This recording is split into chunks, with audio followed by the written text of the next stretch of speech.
ইনকিলাব মঞ্চের আহ্বায়ক শরীফ ওসমান হাদী হত্যায় মূল অভিযুক্তরা এখনো ধরাছোঁয়ার বাইরে। হত্যার কয়েক ঘন্টা না যেতেই প্রধান অভিযুক্ত ফয়সাল করিম মাসুদ ও সহযোগী আলমগীর শেখের ভারতে পালিয়ে যাওয়ার তথ্য ফেসবুকে ছড়িয়ে দেয় সরকার সমর্থকদের একটি অংশ। তবে সেই দাবির সত্যতা 2 সপ্তাহেও নিশ্চিত করেনি তদন্তকারী কর্তৃপক্ষ। উল্টো সরকার এবং পুলিশের পক্ষ থেকে বলা হয়, বিদেশে পালানোর সুনির্দিষ্ট কোনো তথ্য তাদের কাছে নেই।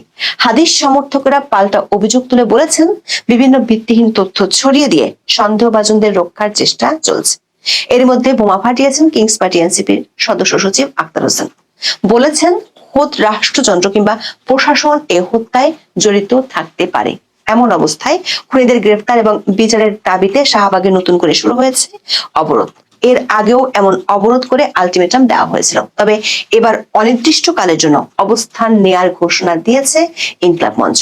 হাদীর মৃত্যুর পর ঢাকায় ব্যাপক সহিংসতা, জামাতের বিরুদ্ধে সুশীল সমাজের অভিযোগ, তারেক রহমানের দেশে ফেরার মধ্যে শাহবাগে অবস্থান নেওয়ার ঘটনায় আবারও বাড়ছে উত্তেজনার পারদ। সরাসরি সরকারের বিরুদ্ধে তোপের প্রেক্ষাপটে এই কর্মসূচির রেশ শেষ পর্যন্ত কোথায় করায় তা নিয়ে আছে উদ্বেগ। ইনকিলাব মঞ্চের নেতাকর্মী সহ ওসমান হাদীর সমর্থকেরা 26শে ডিসেম্বর জুমার নামাজের পর ঢাকা বিশ্ববিদ্যালয়ের কেন্দ্রীয় মসজিদ থেকে বিক্ষোভ মিছিল নিয়ে শাহবাগে এসে অবস্থান নেন।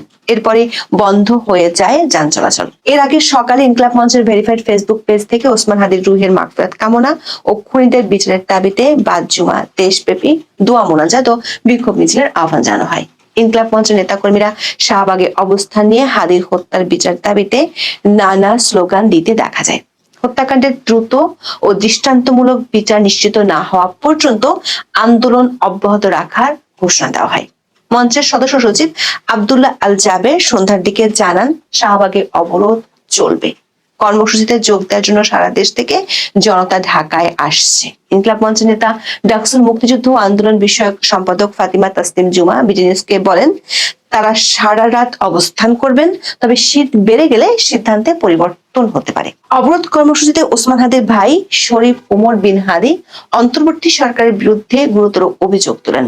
বলেন, সরকার অবস্থা থেকে বোঝা যায় বিচার নিয়ে তাদের কোনো আগ্রহ নেই। বিচার না হওয়া পর্যন্ত ঘরে ফিরবেন না বলেও হুঁশিয়ারি দেন শরীফ ওমর। জানান, বিচার না হলে আরো কঠিন কর্মসূচি ঘোষণা করা হবে। রাষ্ট্রের পরিস্থিতি খারাপ হওয়ার হুমকি দিয়ে বলেন, বাধ্য করবেন না ক্যান্টনমেন্ট বা যমুনা ঘেরাও করতে। দর্শক, ওসমান হাদীর মৃত্যুর পর থেকে হত্যাকারীদের গ্রেপ্তার এবং বিচারের দাবিতে নতুন আন্দোলনের নামে ইনকিলাব মঞ্চ। হাদীর দাফনের পর 20 ডিসেম্বরও শাহবাগে অবস্থান কর্মসূচি পালিত হয়। তবে সেই কর্মসূচি শেষ হয়েছিল 24 ঘন্টার আলটিমেটাম দিয়ে। সেদিন জানাজায় দেওয়া বক্তব্যে ইনকিলাব মঞ্চের সদস্য সচিব আব্দুল্লাহ আল জাবের সরকারের উদ্দেশ্যে প্রশ্ন করেন, ওসমান হাদীর হত্যাকারীদের ধরতে তারা কি করেছে। পরে শাহবাগের কর্মসূচিতে বলা হয়, স্বরাষ্ট্র উপদেষ্টাকে খুনিদের গ্রেপ্তারে অগ্রগতি 24 ঘন্টার মধ্যে সবার সামনে এসে জানাতে হবে। তা না হলে স্বরাষ্ট্র উপদেষ্টা জাহাঙ্গীর আলম চৌধুরী এবং প্রধান উপদেষ্টার বিশেষ সহকারী খোদাবক্স চৌধুরীকে পদত্যাগ করতে হবে। তবে বাস্তবে তখন তা ঘটেনি। পরদিন আলটিমেটাম শেষ হওয়ার কিছুক্ষণ আগে সচিবালয় স্বরাষ্ট্র মন্ত্রণালয়ে সংবাদ সম্মেলন ডাকা হলেও তাতে ছিলেন না স্বরাষ্ট্র উপদেষ্টা। এমনকি স্বরাষ্ট্র সচিব নাসিমুল গনিও ছিলেন অনুপস্থিত। সাংবাদিকদের সামনে কথা বলেন অতিরিক্ত আইজিপি রফিকুল ইসলাম। জানানো হয়, হাদী হত্যা মামলার প্রধান আসামি ফয়সাল করিম মাসুদের শেষ অবস্থান কোথায় সে বিষয়ে কোনো তথ্য আইন শৃঙ্খলা রক্ষাকারী বাহিনীর কাছে নেই। ফয়সাল বাংলাদেশের সীমান্ত পার হয়ে গিয়েছেন কিনা নাকি দেশে আছেন সে বিষয়ে সুনির্দিষ্ট তথ্য নেই। সংবাদ সম্মেলনে স্বরাষ্ট্র উপদেষ্টার অনুপস্থিতির মাঝে তার পদত্যাগের গুঞ্জন ছড়িয়ে পড়ে। তবে এর পরদিন আইন শৃঙ্খলা সংক্রান্ত উপদেষ্টা পরিষদ কমিটির বৈঠকে তাকে দেখা যায়। উড়িয়ে দেন পদত্যাগের গুঞ্জন। হাদী হত্যার তদন্তে গুরুত্বপূর্ণ অগ্রগতি হওয়ার দাবি করলেও মূল অভিযুক্তরা কোথায় তা না জানার কথাও অবলীলায় স্বীকার করেন তিনি। বলেন, হাদীর উপর হামলাকারী কোথায় আছে, প্রকৃত অবস্থান যদি জানতে পারতেন তাহলে তো ধরেই ফেলতেন।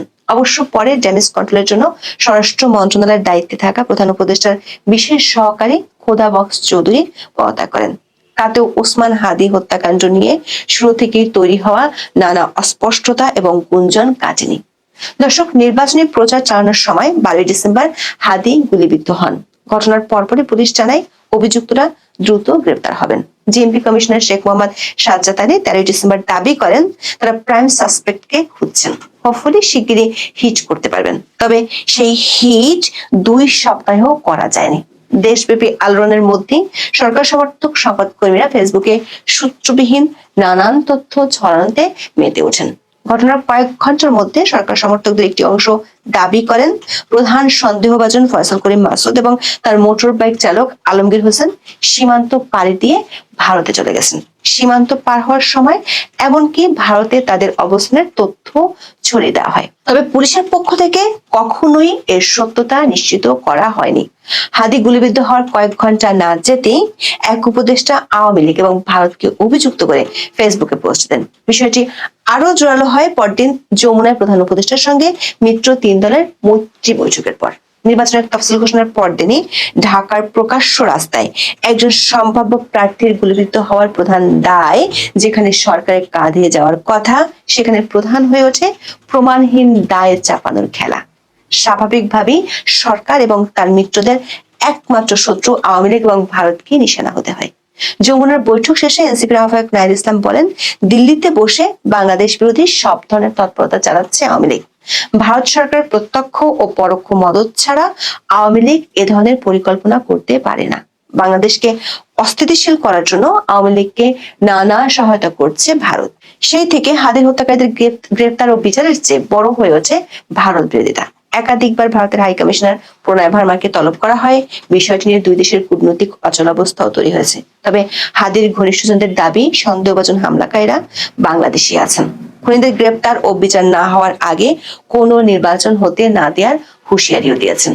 জাতীয় জাদুঘরের সামনে 23 ডিসেম্বর সংবাদ সম্মেলন করে ইনকলাব মঞ্চ। এতে 30 দিনের মধ্যে হাদির হত্যার বিচার নিষিদ্ধ করার দাবি জানানো হয়। 24 ঘন্টার মধ্যে বিশেষ ট্রাইব্যুনাল গঠন করে বিচার করার দাবিও জানায় সংগঠনটি। নেতারা বলেন তা না হলে দেশে কোনো নির্বাচন করতে দেয়া হবে না। একই দিন শাহবাগে শহীদ শপথ কর্মসূচিতে হাদি হত্যার জন্য সরকারের একাংশকে দায়ী করেন তার ভাই শরীফ উমর। বলেন, নির্বাচন বানচালের জন্যই পরিকল্পনা করে এই ঘটনা ঘটানো হয়েছে। অনেকটা ঠিক একই ভাষায় অভিযোগ করেছেন কিংস পার্টি এনসিপি নেতা আক্তার হোসেন।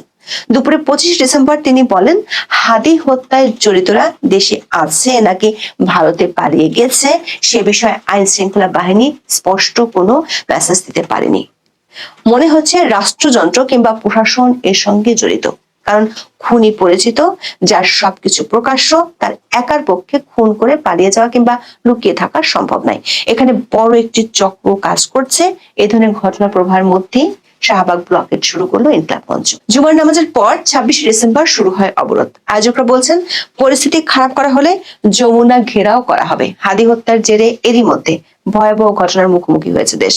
তার মৃত্যুর খবর আসার কয়েক ঘন্টার মধ্যে আক্রান্ত হয় প্রথম আলো ও ডেইলি স্টার কার্যালয়। ব্যাপক হামলার পর আগুন ধরিয়ে দেওয়ার ঘটনা ঘটে। ডেইলি স্টার ভবনের ছাদে দীর্ঘ সময় আটকা পড়েন সংবাদকর্মী সহ বেশ কয়েকজন। পরে তাদের উদ্ধার করেন ফায়ার সার্ভিস কর্মীরা। একই রাতে ধানমন্ডিতে ছায়ানন ভবন জ্বালিয়ে দেওয়া হয়। পরদিন পুড়িয়ে দেওয়া হয় পল্টনের উদীচী কার্যালয়। এরই মধ্যে 17 বছরের নির্বাসিত জীবন শেষ করে লন্ডন থেকে দেশে ফিরেছেন বিএনপির ভারপ্রাপ্ত চেয়ারম্যান তারেক রহমান। তাকে কাছে পেয়ে উচ্ছ্বসিত দলের কর্মীরা ঢাকায় 25 ডিসেম্বর বড় ধরনের সংবর্ধনার আয়োজন করা হয়। পরদিনও যোগ দিয়েছেন তিনি বিভিন্ন কর্মসূচিতে। তবে বিকেল থেকে তারেকের খবর ছাপিয়ে সামনে আসছে ইনকলাব মঞ্চের শাহবাগ ব্লকেট। তৈরি হচ্ছে বিভিন্ন ধরনের শঙ্কা। এই কর্মসূচি অনির্দিষ্টকাল চললে তার প্রভাব কি হতে পারে তা নিয়ে উঠছে প্রশ্ন। ডক্টর ইউনূস যে দেশসেরা নির্বাচনের গল্প শুনিয়েছেন, 1.5 বছরে তার শেষ দৃশ্যটি ক্রমশ পরিষ্কার হয়ে উঠছে। খোদ যমুনা ঘেরার হুঁশিয়ারি দিচ্ছেন তারই মিত্ররা। প্রশ্ন হলো, কেমন হতে যাচ্ছে আগামী 1.5 মাস? উৎসবমুখর নির্বাচনের কালগল্পের পাখি এরই মধ্যে উড়াল দিয়ে হারিয়ে গেছে দূর আকাশে।